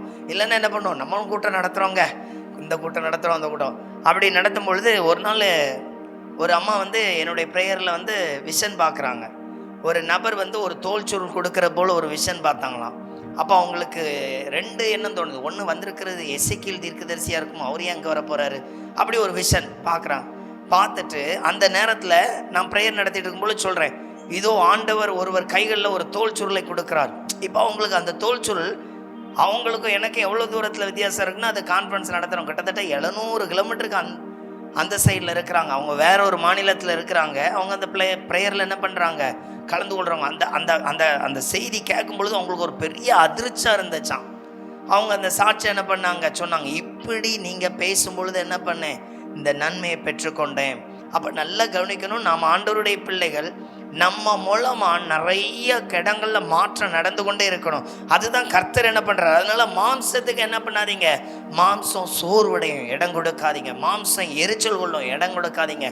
மாம்சம் சில வேளைகளில் உலகத்தில் இருக்கிற நிறைய காரியங்களை என்ன பண்ணும், விரும்பும், இடம் கொடுக்காதீங்க. அது உள்ளே வர வர நான் சொன்னேன் இல்லையா, ஆண்டவர் அப்படியே கொஞ்சம் கொஞ்சமாக என்ன பண்ணுவார். இது நாடகம். உண்மையிலே ஆவியானவர் நமக்குள்ளே இருக்கிறாரு. ஆனால் எப்படி இருப்பாரா, நம்ம உலகத்துக்கு அதிகமாக இடம் கொடுக்கும் பொழுது அவர் எப்படி இருக்கிறாரு, துக்கமாக இருக்கிறார். அடுத்தது நம்ம பார்க்க போகிறோம், இந்த வரங்களில் சில வரங்களை மிகவும் என்ன பண்ணுங்க, அதிகமாய் பிடித்து கொள்ளுங்கள். அந்த வரத்தை குறித்து என்ன பண்ணலாம், வாசிக்கலாம். எடுத்து வாசிங்க. 1 தெசலோனிக்கேயர் 5வது அதிகாரம். 1 தெசலோனிக்கேயர் 5வது அதிகாரம் எடுத்துக்கொள்ளுங்க. 1 தெசலோனிக்கேயர் 5:17 வாசிங்க. இடைவிடாமல் ஜெபம் பண்ணுங்கள். ஒரு மனிதன்கிட்ட இருக்கிற ஒரு பெரிய ஆசீர்வாதம் ஜெபம். ஒரு வீட்டுக்குள்ளே நீங்கள் இருக்கீங்கன்னா, உங்கள் வீடு ஆலயமாக இருக்கணும்னா, ஒரு ஆள் 5 மணிக்கு எந்திரிச்சு ஜெபம் பண்ணுறீங்களா, இன்னொரு ஆள் 6 மணிலேருந்து 6:30 வரைக்கும் ஜெபம் பண்ணுங்க. அந்த சூரியன் உதிக்கிற வரைக்கும், அதாவது அந்த சூரியன் வெளியே வந்து உங்கள் வீட்டுக்குள்ளே அதனுடைய வெளிச்சம் வர்ற வரைக்கும் தேவ சமூகத்தில் என்ன பண்ணுங்க. ஒரு சகோதரிலாம் இப்படி ஒரு சாட்சி சொன்னாங்க, டெய்லி 3 மணிக்கு எந்திரிச்சிருவாங்களாம். 3 மணிக்கு எந்திரிச்சு அவங்க எத்தனையோ வருஷமாக சூரியன் உதிச்சதை பார்த்ததே இல்லையா. அவங்க அப்படி வெளியே எந்த ஊர்லேயுமே தங்கிலாம் இருக்க மாட்டாங்களாம். நாளைக்கு ஒரு தூர ஊரில் கல்யாணம் அப்படின்னா அதெல்லாம் என்ன பண்ண மாட்டாங்களாம், விரும்ப மாட்டாங்களாம். அவங்க எப்போதும் அவங்க ப்ரேயர் லைஃப் என்ன பண்ண மாட்டாங்களாம், விட்டு கொடுக்கவே மாட்டாங்களாம். நம்மளாம் எத்தனை பேருக்கு விட்டு கொடுத்துருக்கோம் பாருங்கள். கேட்டால் சொல்லுவோம், அவங்க என்ன நினைப்பாங்க, அவங்க என்ன நினைப்பாங்க. இயேசுக்காக யாரை வேணாலும் நம்ம இழக்கலாம், ஆனால் யாருக்காகவும் இயேசு என்ன பண்ணக்கூடாது, இழக்கக்கூடாது. இடைவிடாமல் ஜெபம் பண்ணுங்க. ஆண்டவர் சொல்லிட்டு சொன்னாரா, நீ இவ்வளோ நேரம் இவ்வளோ வருடங்களாக எனக்கு இப்படி ஜெபம் பண்ணதுனால நான் உனக்கு, அவங்க ஒரு வீடு கட்டுறதுக்கு பிளான் போட்டாங்க, பிளான் ஒழுங்கு பண்ணாங்க, வாடகை வீட்டில் இருந்தாங்க. அப்போ ஆண்டவர் சொன்னார், நான் இதை உனக்கு ஒரு கஷ்டம் இல்லாமல் உனக்கு என்ன பண்ணுவேன், எழுப்பி ஆசீர்வாதமாக தருவேன் அப்படி சொல்லிட்டு சொன்ன. அவங்களுக்கு ஆண்டவர் சொன்ன சாட்சி தானோ. எத்தனையோ வருஷமாக நீ சூரியன் உதிச்சதை என்ன பண்ணதில்லை. ஏன்னா அவங்க அந்த 3 மணிக்கு ப்ரேயரில் எந்திரிச்சு உட்காந்துட்டு 7 மணி வரைக்கும் என்னமோ அந்த ஜெபம் பண்ணுவாங்களாம். எத்தனை மணி வரைக்கும் பண்ணுவாங்களாம், 7 மணி வரைக்கும் அந்த ஜெபம். இப்போ அவங்க ரிட்டையர்ட் ஆகிருப்பாங்க, அவங்க ஒரு டீச்சர் ஸ்கூலில். அவ்வளோ ஒரு நேர்த்தியான அவங்க ஜெபம் என்ன பண்ணியிருக்கு. அப்போ இடைவிடாமல் ஜெபம் பண்ணுங்க. நம்முடைய ஜெபத்தில் கேப்பே இருக்கக்கூடாது. 1 மணி நேரம் பண்ணால் கருத்தை 1 மணி நேரம் என்ன பண்ணுங்க, ஜெபம் பண்ணுங்க. நிறைய பேர் வீட்டில் என்ன இருக்கும் தெரியுமா, 1/4 மணி நேரம் ஜெபம் பண்ணுவேன், அதுக்குள்ளே பெல் அடிச்சிடும் ஃபோனு. எந்திரிச்சு நேராக போய் 10 நிமிஷம் பேசிட்டு மறுபடியும் வர்றவ. அப்புறம் 1 மணி நேரம் ஜெபம் 3/4 மணி நேரம் ஜெபமாக கூட இருக்காது. அந்த ஜெபத்தில் 7 வாட்டி வெளியே போய் அதுக்கு ஜெபமாகவே இருக்காது. அப்போ இடைவிடாமல் ஜெபம் பண்ணுங்கள். இந்த ஜெபத்தில் நம்ம என்ன பண்ணணும், அதிகமாய் பெற்றுக்கொள்ளணும். அதனால தான் ஒரு ஆலயத்தில் இருக்கக்கூடிய ஒரு முக்கியமான காரியம் ஜெபம். 2வது நம்ம அதில் பார்த்தோம், ஒரு நல்ல ஜெப வீரர் நிறைய பேர் என்ன பண்ணுவாங்க, மாற்றத்துக்குள்ளே கொண்டு வருவாங்க. 3வது ஒரு காரியம் பார்க்க போகிறோம். ஜெபம் இருக்கிற இடத்துல 3வது பார்க்கக்கூடிய காரியம் என்ன அப்படின்னா, எடுத்து வாசிங்க. ஜெபம் இருக்கிற ஒரு இடத்துல தேவன் அவனை கொண்டு செய்கிற ஒரு காரியங்கள், தேவன் அவனை கொண்டு செய்கிற காரியங்கள். ரோமர் 8வது அதிகாரம் எடுத்துக்கொள்ளுங்க. ரோமர் 8வது அதிகாரம் 1வது வசனம். ஆனபடியால் கிறிஸ்து இயேசுக்குட்பட்டவர்களாய் இருந்து மாம்சத்தின்படி நடவாமல் ஆவியின்படியே நடக்கிறவர்களுக்கு ஆக்கினை தீர்ப்பதில்லை. நல்ல கவனிங்க. 1 கொரிந்தியர் 3:16 பார்த்தோம். என்ன சொல்லப்பட்டிருக்குன்னா, தேவனுடைய ஆவி உங்களில் என்ன பண்ணுது, வாசமாக இருக்கிறது. இங்கே நம்ம அந்த 2வது காரியத்தை பார்க்குறோம். ஆனபடியால் கிறிஸ்து இயேசுக்கு உட்பட்டவர்களாக இருந்து, அப்படின்னு என்ன தெரியுமா, இயேசுடைய பிள்ளை, என்னுடைய எல்லா காரியங்களும் அவருடைய விருப்பத்தின்படி தான் செய்வேன். என் வீட்டில் இதை செய்கிறது இயேசுக்கு பிடிக்காது, அதனால் அதை செய்ய மாட்டேன். என் வீட்டில் இப்படி இருந்தால் தான் இயேசுக்கு பிடிக்கும். அப்படி ஒரு இயேசுக்கு பிடிச்ச மாதிரியே அந்த குடும்பம் நடக்கணும். இதை இயேசு நம்மகிட்ட என்ன பண்ணுவார், எதிர்பார்ப்பார். இங்கே இருக்கிற உங்களை கவனித்து பாருங்க, இயேசுக்கு பிடிச்ச மாதிரி என் குடும்பம் நடக்குதா, இயேசுக்கு பிடிச்ச மாதிரி. அதான் சொல்லப்பட்டிருக்கு, கிறிஸ்து இயேசுக்கு உட்பட்டவர்களாய் இருந்து. இதுதான் ஒரு நல்ல ஆலயத்தினுடைய அடையாளம். அடுத்தது சொல்லப்பட்டிருக்கு, மாம்சத்தின்படி நடவாமல். இந்த மனிதன் எப்படி நடக்க மாட்டான், மாம்சத்தின்படி. அடுத்தது அங்க சொல்லப்பட்டிருக்கு மாம்சத்தின் செயல்பாடு என்ன சொல்லப்பட்டிருக்கு பாருங்க. 7வது அதிகாரத்தை எடுத்துக்கொள்ளுங்க. 7வது அதிகாரம் 16வது வசனம். இப்படி நான் விரும்பாததை செய்கிறவனாய் இருக்க நியாய பிரமாணம் நல்லதென்று ஒத்துக்கொள்ளுகிறேனே. அடுத்தது, ஆதலால் நான் அல்ல, எனக்குள் வாசமாய் இருக்கிற பாவமே அப்படி செய்கிறது. மாம்சத்தின்படி இருக்கிறவன் ஒரு பாவத்தை என்ன பண்றான், செய்கிறவனா இருக்கிறான். மாம்சம் நிறைய விரும்பும், ஆவி இதெல்லாம் வேண்டான்னு என்ன பண்ணும், சொல்லும். அதனாலதான் சொல்லியிருக்கு, ஆவியின்படி நடக்கிறவனுக்கு ஆக்கினை தீர்ப்பு இல்லை. என்ன இல்லையா, ஆக்கினை தீர்ப்பு. அப்போ உங்களுக்குள்ளே தேவ ஆவி வாசம் செய்து அப்படின்னா நீங்க மாம்சத்தின்படி நடக்காம கிறிஸ்து இயேசுக்கு உட்பட்டவர்களா என்ன பண்ணணும், நடக்கணும். நல்ல கவனிங்க, நம்ம வாழ்க்கையில நிறைய இடங்கள்ல சில சட்டத்திட்டங்களை என்ன பண்ணுவோம், கடைபிடிப்போம். பைக்ல போகும்பொழுது இப்படி எல்லாம் ஒரு ரூல்ஸ் போட்டிருந்தா அதை கடைபிடிப்போம். சில புதிதாய் போகிற இடங்கள்ல சில ரூல்ஸை போட்டிருக்கோம். ஒரு முறை ஒரு இடத்துக்கு போயிருந்தோம். அந்த இடத்துல ஒரு ரூல்ஸ் போட்டிருந்தேன். என்ன அப்படின்னா, இந்த இடத்துல இப்படி இருக்காதீங்க, இந்த இடத்துல என்ன பண்ணுங்க, இப்படி இருங்க, அப்படியெல்லாம் ரூல்ஸ் போட்ட சில இடங்களை பார்த்துருப்போம். அப்படி ஒரு இடத்துல என்ன பண்ணி இந்த ரூல்ஸ் போட்டிருந்து அந்த ரூல்ஸ் என்ன பண்ணேன், அப்படியே கடைபிடிச்சேன். அப்படியே அந்த ரூல்ஸ் என்ன பண்ணேன், கடைபிடிச்சேன். எல்லா இடத்துலையும் எப்படிடா நீ மட்டும் கரெக்டாக கடைபிடிக்கிறேன்னா, அந்த ரூல்ஸே ரொம்ப சின்ன ரூல்ஸ். என்ன தெரியுமா, டீ கப்பை காஃபியை குடிச்சிட்டு கண்ட இடத்துல போடாதீங்க, இதுதான் ரூல்ஸு. இதுதான் என்னது, ரூல்ஸு. ஆனால் 12 மணி நேரம் எழுப்புதலுக்காக ஜோம் பண்ணிட்டு வந்தவன்லாம் கப்பை அங்கங்கே போட்டுட்டான். நான் சொல்கிற புரியுதா, நம்மளுடைய ஆண்டவருடைய ரூல்ஸும் ரொம்ப சின்னதாக தான் இருக்கும். அதைத்தான் நம்ம என்ன பண்ண மாட்டோம், கடைபிடிக்க மாட்டோம். நான் சொல்கிற புரியுதா, ஒரு சின்ன ரூல்ஸ் தான். இயேசுடிக்கிறாருல 2015 ஒரு 12 ஒரு ஆல் நைட் ப்ரேயர் நடந்துச்சு நால்மாவடியில்.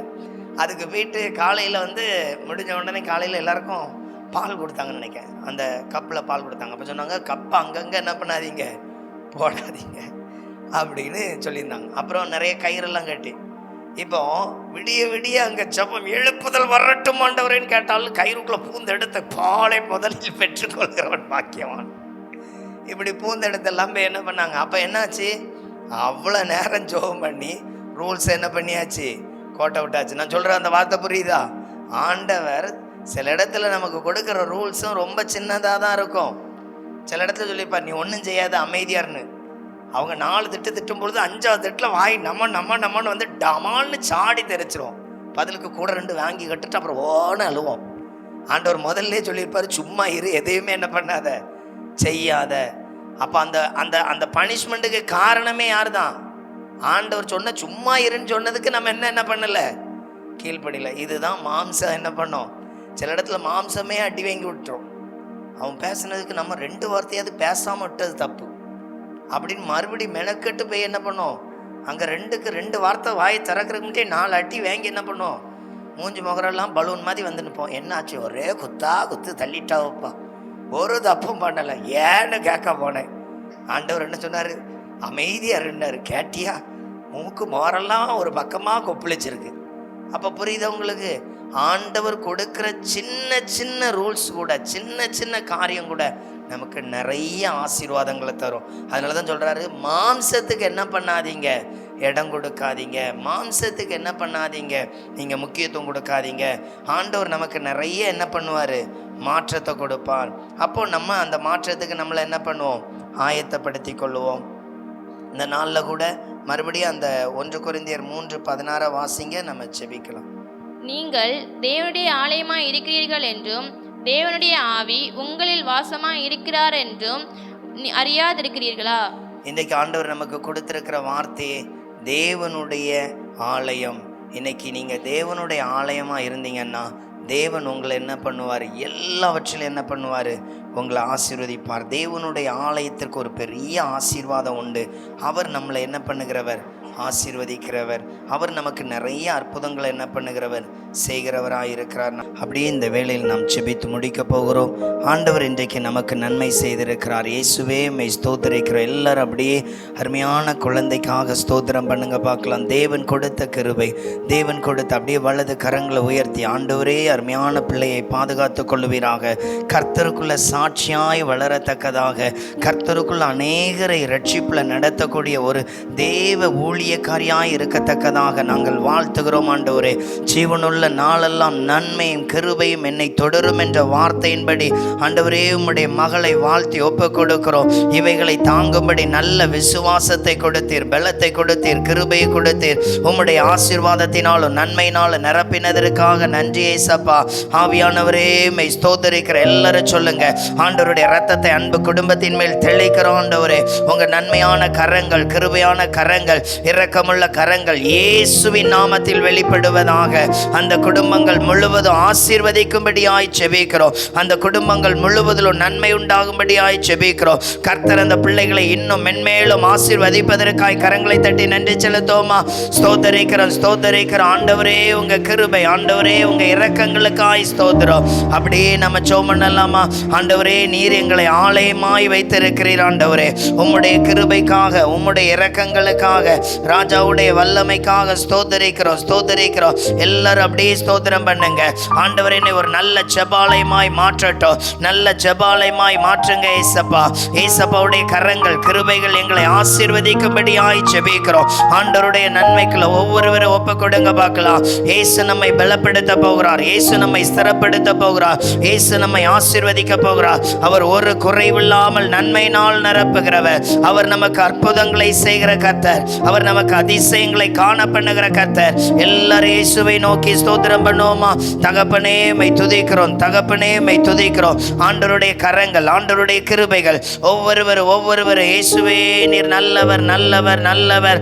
ஆண்டவரே உங்க கரங்களுக்காக, கிருபைகளுக்காக, இரக்கங்களுக்காக, பலத்தின் நன்மைகளுக்காக உம்மை ஸ்தோத்தரிக்கிறோம். ஆண்டவரே நீரே எங்களுக்கு நல்லவர், நீரே எங்களுக்கு கிருபையின் தேவன். ஒவ்வொருவரும் உங்களுக்காக ஜெபம் பண்ணுங்க, உங்க குடும்பத்திற்காக ஜெபம் பண்ணுங்க. தேவன் இந்த நாள்ல என்ன ஒரு நல்ல ஆலயமாய் மாற்றி, இந்த ஆலயத்தில் ஒரு நன்மையும் குறைபடாதபடி, இந்த ஆலயம் தேவனை தேடுகிற ஆலயமாய், இந்த ஆலயம் தேவனை மகிமைப்படுத்துகிற ஆலயமாய், இந்த ஆலயத்தில் எப்போதும் ஜெபத்தை உண்டு பண்ணுகிறதாய், இந்த ஆலயத்தில் எப்போதும் அற்புதம் நடக்கிறதாய், நான் ஜெபாலயமாய் காணப்பட்டால் அநேகருடைய வாழ்க்கை தரத்தை உயர்த்தக்கூடிய ஆண்டவரே வல்லமையினால் என்னை நிரப்புவீரே. இயேசுவே என்னை ஆசீர்வதியோ, இயேசுவே என்னை ஆசீர்வதியோ. ஆண்டவரே எனக்கு உங்க நன்மைகளை கட்டளையிடுங்க, ஆண்டவரே எனக்கு உங்க கிருபைகளை கட்டளையிடுங்க. ஒவ்வொரு பிள்ளைகளை இயேசுவை நோக்கி ஸ்தோத்திரம் பண்ணுவோமா? ஆண்டவருடைய கரங்கள் வெளிப்படட்டும், கிருபைகள் வெளிப்படட்டும். தேவன் நன்மைக்குள்ள, தேவன் நன்மைக்குள்ள. ஆண்டவரே உம்மை ஸ்தோத்தரிக்கிறேன் ஏசப்பா, இரட்சகரே உம்மை ஸ்தோத்தரிக்கிறோம். ஒவ்வொருவரும் அப்படியே ஸ்தோத்திரம் பண்ணுங்க பார்க்கலாம். ஆவியானவருடைய கரங்கள், கிருபைகள், இரக்கங்கள் வெளிப்படட்டும். ஆண்டவரே உம்மை ஸ்தோத்தரிக்கிறோம். எல்லாரும் அப்படியே ராஜாவை நோக்கி பார்த்து, தகப்பனே உம்மை துதிக்கிறோம், உம்மை துதிக்கிறோம், உம்மை துதிக்கிறோம். நொறுங்குண்ட இதயம் தேற்றுகிறார், உடைந்த உள்ளம் தாங்குகிறார். ஒருங்குண்ட இதயம் தேற்றுகிறார், உடைந்த உள்ளம் தாங்குகிறார். காயங்கள் அனைத்தையும் கட்டுகிறார், கண்ணீர் துடைக்கின்றார். உன் காயங்கள் அனைத்தையும் கட்டுகின்றார், கண்ணீர் துடைக்கின்றார். உன் கண்ணீர் துடைக்கின்றார். கலங்கிடவே வேண்டாம், கலங்கிடவே வேண்டாம், கலங்கிடவே வேண்டாம், கலங்கிடவே வேண்டாம். என் இயேசு கைவிட மாட்டார், என் இயேசு கைவிட மாட்டார். உங்கள் துக்கம் சந்தோஷமாய் மாறும், உங்கள் கவலைகள் கண்ணீர் எல்லாம் மறைந்து விடும். எல்லாரும் கரங்களை தட்டி, உங்கள் துக்கம் சந்தோஷமாய் மாறும், உங்கள் கவலைகள் கண்ணீர் எல்லாம் மறைந்து விடும். கடந்ததை நினைத்து, கடந்ததை நினைத்து கலங்காதே, நடந்ததை மறந்து விடு. எல்லாரும் சத்தத்தை உயர்த்தி, கடந்ததை நினைத்து கலங்காதே, நடந்ததை மறந்து விடு. கர்த்தர் புதியன, கர்த்தர் புதியன செய்திட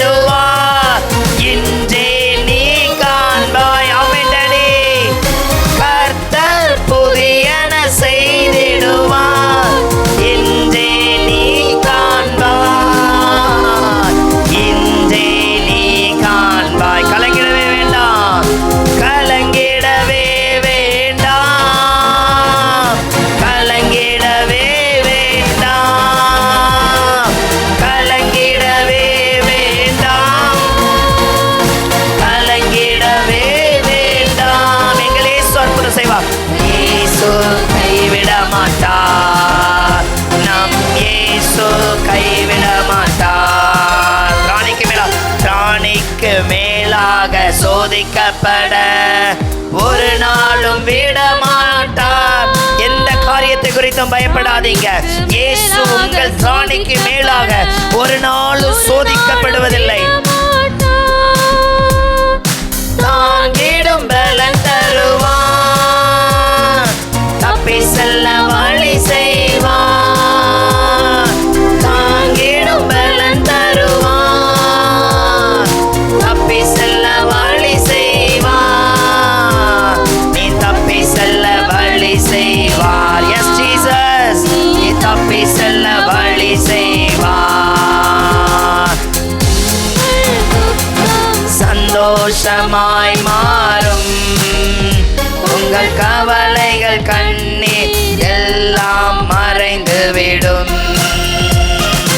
எங்கள் துக்கம் சந்தோஷமாய் மாறும். எல்லாரும் சத்தத்தை வேண்டி பாடலாய் பாடுங்க. ஆண்டவர் நம்முடைய துக்கங்களை மாற்றி போடட்டும். நல்லதோர் போராட்டம் போராடுவோம், விசுவாசம் காத்து கொள்வோம். நல்லதோர் போராட்டம் போராடுவோம், விசுவாசம் காத்து கொள்வோம். நீதியின் கிரீடம் நமக்கு உண்டு. ஆமென். ஆண்டவரே வருகையில் தந்திடுவார். எல்லாரும் இயேசுவை பார்த்து உங்க பாரங்களை ஆண்டவர் நினைக்க மாட்டுவார். நீங்க ஒரு தேவனுடைய ஆலயம். கலங்கியிருக்கிற உங்களுக்கு ஆறுதல், கலங்கியிருக்கிற உங்களுக்கு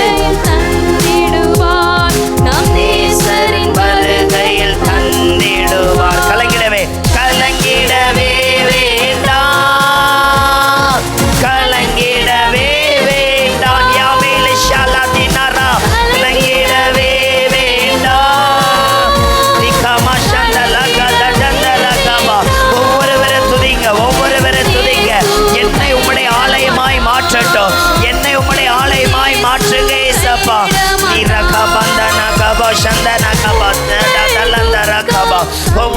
ஒவ்வொருவரும் துதிங்க.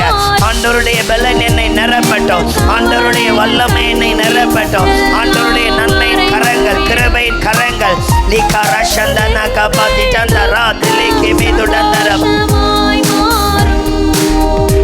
உங்கள் கவலைகள், கண்ணீர் எல்லாம் மறைந்துவிடும். கலங்காதே மகனே, கலங்காதே மகளே, கலங்காதே மகனே,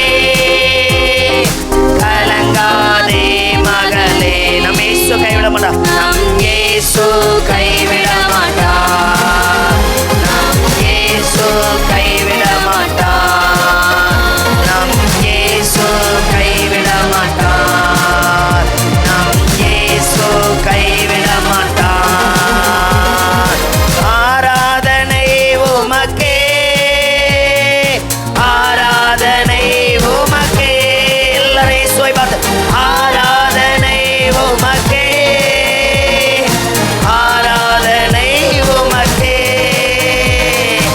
ஆராதனை உமக்கே, ஆராதனை உமக்கே.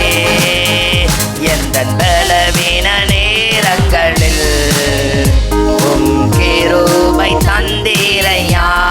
எல்லாரும் கரங்களை தட்டி. பலவீன நேரங்களில் உம் கிருபை தந்தீரையா. ஏசுராஜா, ஏசுராஜா என் பலனானே, எதற்கும் பயமில்லையே. ஏசுராஜா என் பலனானே,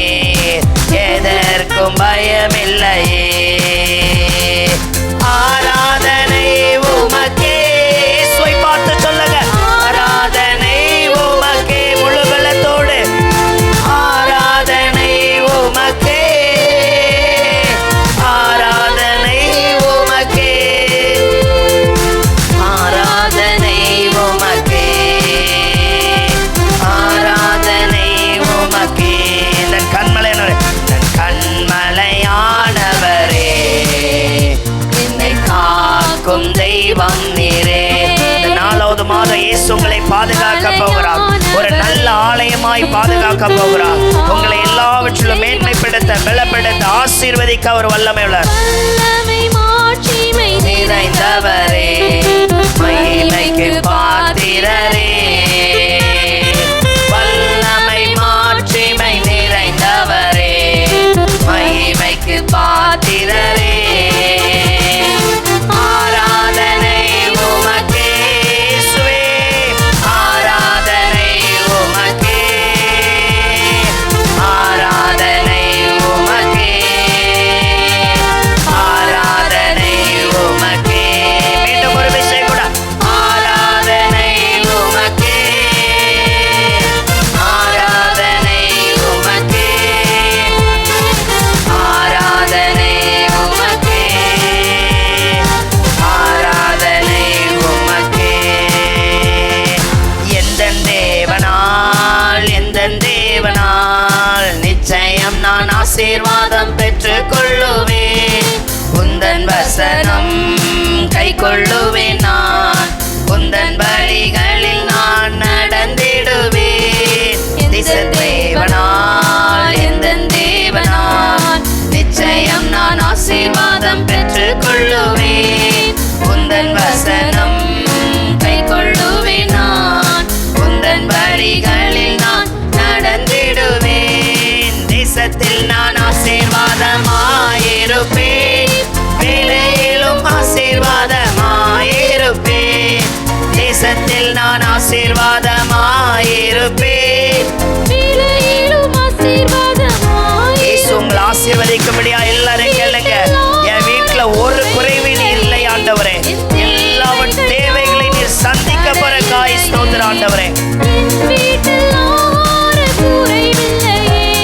என் தேவைகள் ஒன்றும் தடையில்லையே. எந்தன் தேவனால், எந்தன் தேவனால் நிச்சயம் நான் ஆசீர்வாதம் பெற்றுக் கொள்ளுவேன். உந்தன் வசனம் கை கொள்ளுவேன் நான், உந்தன் வழிகளில் நான் நடந்திடுவேன். எந்தன் தேவனால், எந்தன் தேவனால் நிச்சயம் நான் ஆசீர்வாதம் பெற்றுக் கொள்ளுவேன். உந்தன் வசனம் கை கொள்ளுவேன் நான், உந்தன் வழிகளில் நான் நடந்திடுவேன். இனி என்றும் கடன் வாங்க விட மாட்டார், கொடுத்ததை செழித்தோங்க செய்திடுவார். இனி என்று கடன் வாங்காத வாழ்க்கை இயேசு தருவாருங்க. கடன் இல்லாத வாழ்க்கை, நெருக்கத்தின் வேளையில் நமக்கு ஆசீர்வாதத்தை கட்டளையிடுவார். ஆமென். உன்னதங்களில் அவர் உயர்ந்திடுவார், உயர்வடைவேன் என் வாழ்க்கையிலே. உன்னதங்களில் என்னை உயர்த்திடுவார். எந்தன் தேவனால், எந்தன் தேவனால் நிச்சயம் நான் ஆசீர்வாதம் பெற்றுக் கொள்ளுவேன். உந்தன் வசனம் கை கொள்ளுவேன் நான், உந்தன் வழிகளில் நான் நடந்திடுவேன். எந்தன் தேவனால், எந்தன் தேவனால் நிச்சயம் நான் ஆசீர்வாதம் பெற்றுக் கொள்ளுவேன். உந்தன் வசனம் கை கொள்ளுவேன் நான், உந்தன் வழிகளில் நான் நடந்திடுவேன். அப்படியே கரங்களை தட்டி ஆண்டவருக்கு நன்றி செலுத்தலாமா? இந்த பாடல் கொடுக்கப்பட்ட வார்த்தையின்படி ஆண்டவரே நீர் என்னை ஆசீர்வதிக்க பிறகு நன்றி. ஆர்ப்பரித்து கரங்களை தட்டி நன்றி செலுத்துங்க. கர்த்தாவே எனக்கு ஒரு நன்மை கூட குறைவிடாதபடி எல்லாவற்றிலும் என்னை சம்பூர்ணமாய் நடத்துவதற்கு நன்றி. உங்க கிருபையின் பலத்தினால் என்னை நிரப்புவதற்கு நன்றி ஏசப்பா. உமக்கு நன்றி செலுத்துகிறேன். எபிரேயர் 6:14 இப்படியாய் சொல்லுகிறது, நிச்சயமாய் நான் உன்னை ஆசீர்வதித்து பெருகவே பெருக பண்ணுவேன். ஆண்டவர்கிட்ட சில நாளாய் நான் செபித்து கொண்டிருந்தேன், என் ஆசீர்வதிங்க, எனக்கு நிறைய தேவைகள் இருக்கு, இந்த சூழ்நிலையை மேற்கொள்ள என் ஆசீர்வதிங்க. ஆண்டவர் திட்டம் தெளிவுமாய் என்னோடு பேசினார். இன்னைக்கு இந்த வார்த்தையை சிலருக்கு கொடுக்கிறார். நிச்சயமாகவே நான் உன்னை ஆசீர்வதிப்பேன், நிச்சயமாகவே நான் உன்னை ஆசீர்வதிப்பேன். கலங்கி கொண்டு வந்திருக்கிற என் அன்பு பிள்ளைகளே, இயேசு உங்களுக்கு கொடுக்கிறார். நிச்சயமாகவே நான் உன்னை ஆசீர்வதிப்பேன். அந்த தேவனை கரங்களை தட்டி ஆண்டவரே இந்த வார்த்தையின்படி என்னை ஆசீர்வதியோ, இந்த வார்த்தையின்படி என்னை பலப்படுத்தோ.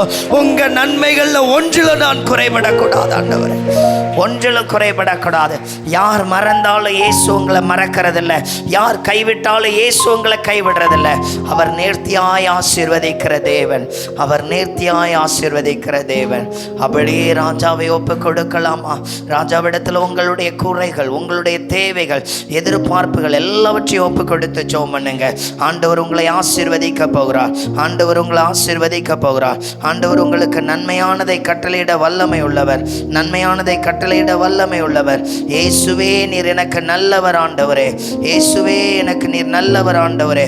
அப்பாவுடைய கரங்கள், அப்பாவுடைய கிருபைகள், இரக்கங்கள் எங்களை ஆசீர்வதிக்கட்டும் ஆண்டவரே, எங்களை ஆசீர்வதிக்கட்டும். ஆண்டவருடைய நன்மையினாலும் கிருபையினாலும் ஆண்டவரே மை துதிக்கிறோம், மை துதிக்கிறோம், மை துதிக்கிறோம், மை துதிக்கிறோம்.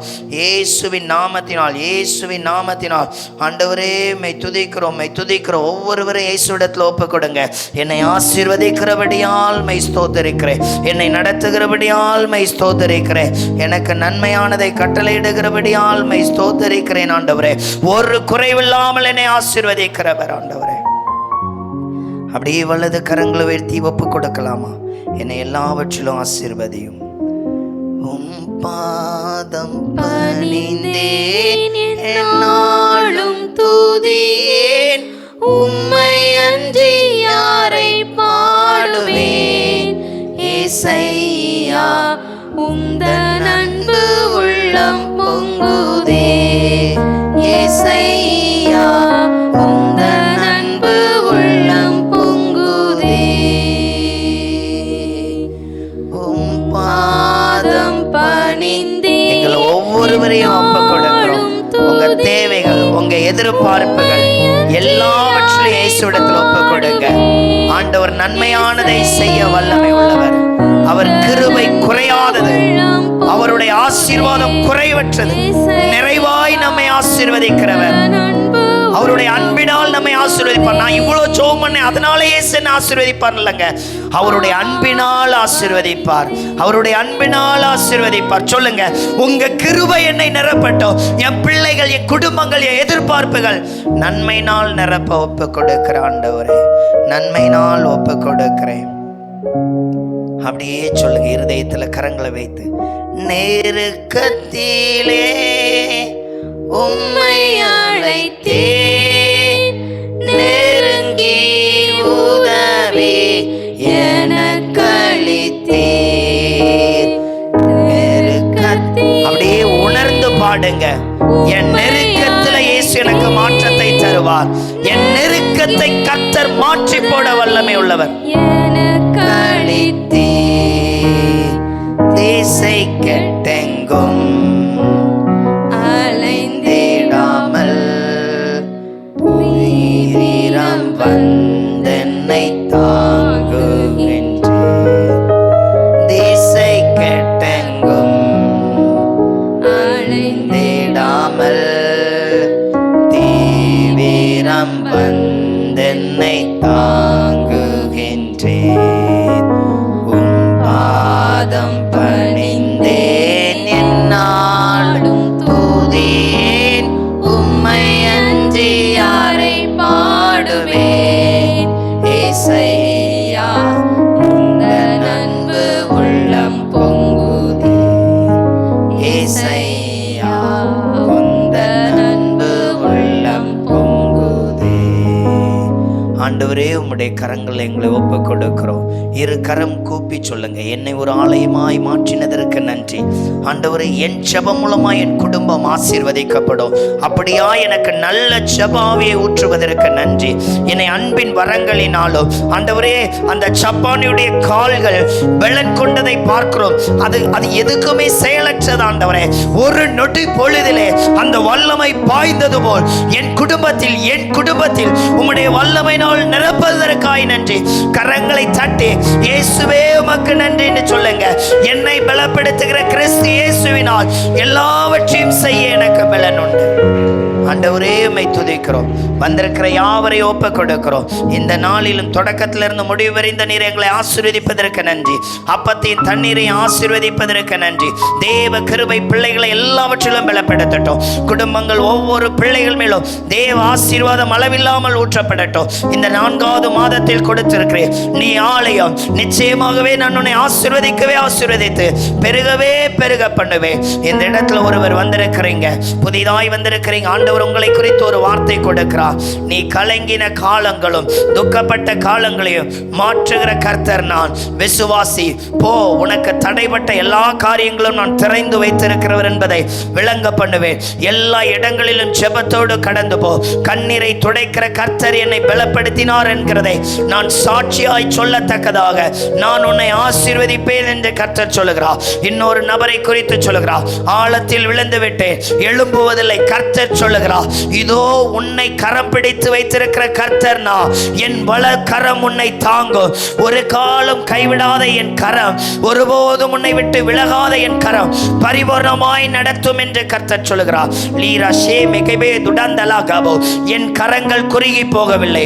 நான் இன்று முதல் உன்னை ஆசீர்வதிக்கவே என் ஆசீர்வாதத்தினால் நிரப்புகிறதை நீ காண்பாய் என்று கர்த்தர் சொல்லுகிறார். அந்த பரலோக தேவனை நோக்கி, ஆண்டவரே, நான் உம்முடைய ஆலயமாய் இருக்க என்னை ஆசீர்வதிப்பதற்காய் கரங்களை தட்டி நன்றி செலுத்தலாமா? ஆண்டவரே, என்னை ஒரு ஆலயமாய் வைத்திருப்பதற்கு நன்றி. உங்க கரங்களும் கிருபைகளும் எங்கள் ஒவ்வொருவரையும் ஆசீர்வதிக்கட்டும். தாழ்த்துகிறோம், ஒப்பு கொடுக்கிறோம். வந்திருக்கிற பிள்ளைகள் எல்லாரையும் ஒப்பு கொடுக்கிறோம். சாட்சி கொடுத்த மகளையும் குழந்தையும் ஒப்பு கொடுக்கிறோம். கர்த்தர் ஜீவனுள்ள நாளெல்லாம் வல்லமையாய் நடத்தும். இன்னும் எங்கள் பிள்ளைகளை சாட்சியாய் நிறுத்தும். அநேகர் குழந்தைக்காய் ஜெபித்து வருகிறோம். அவர்கள் மேலும் உடைய இரக்கங்கள் ஊற்றப்படட்டும். வருகிற நாட்களில் கர்த்தாவே நீர் எங்களுக்கு சாட்சியை கட்டளையிடுவீராக. ஆண்டவரே, எப்படி சப்பானியுடைய கால்கள் பலன் கொண்டதோ, ஆண்டவரே, சரீரத்தில் என்ன குறைபாடு இருந்தாலும் இயேசுவின் நாமத்தினால் மாறி போகட்டும். ஆண்டவரே, மாற்றத்தை கட்டளையிடும்படி ஆய்ச்சபி உம்முடைய வார்த்தைகளை நாங்கள் விசுவாசிக்கிறோம். எங்கள் விசுவாசம் சின்னதல்ல ஆண்டவரே. தேவன் எங்களுக்கு அற்புதம் செய்யும் வரையிலும் தேவ கரம் எங்களோடு இருக்கும் என்கிற விசுவாசத்தோடு கடந்து போகிறோம். கர்த்தாவே, கிருபை செய்யும். ஆகாரத்தை ஆசீர்வதியும். ஜெபிக்கிற பிள்ளைகளை ஆசீர்வதியும். பாடல் பாடின, இசை மீட்டின பிள்ளைகள், உழைத்த, கொடுத்த, ஜெபித்த எல்லா பிள்ளைகளையும் கர்த்தர் ஆசீர்வதியும். இருதயத்தின் ஆழத்திலிருந்து எல்லாரையும் வாழ்த்தி ஒப்பு கொடுக்கிறோம். அப்பிரயோஜனமான வேலைக்காரர்கள், கடமை மாத்திரம் செய்திருக்கிற எல்லா துதி கனமையுமே உமக்கே செலுத்துகிறோம். இயேசுவின் நாமத்தில் ஜெபிக்கிறோம் பிதாவே, ஆமேன். என் ஆத்மாவே கர்த்தரை ஸ்தோத்திரி, என் முழுவதுமே பரிசுநாமத்தை ஸ்தோத்திரி. என் ஆத்மாவே கர்த்தரை ஸ்தோத்திரி, கர்த்தர் செய்த சகல வரங்கள் மறவாதே. ஆமேன். அல்லேலூயா, அல்லேலூயா, அல்லேலூயா.